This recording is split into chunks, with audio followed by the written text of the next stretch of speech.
Aisha radhiyallahu anha thot, e kam dëgjuar pejgamberin alayhi salatu wasallam duke thënë se shpirtat janë ushtri e rekrutuar.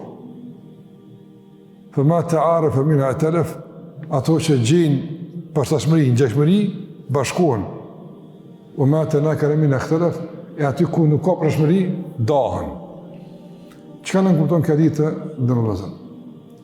Këtë ditë nuk kupton fillimisht se njeriu realisht varet nga brendia e tij, jo nga e jashtëmia e tij. Dhe njeriu në esencë çka është? Njeriu në esencë nuk është pamja e tij, nuk është dora e tij, nuk është koma e tij. Po çka është? Është shpirti i brendshëm. Që ajo e orienton njeriu. Që aty është vendimarrja, që aty është pëlqimi, që aty është refuzimi.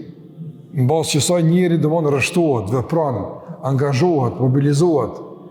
Dhe shumë është më rëndësi se këtë pjesë e brendshme me çka po e ushqen njeriu.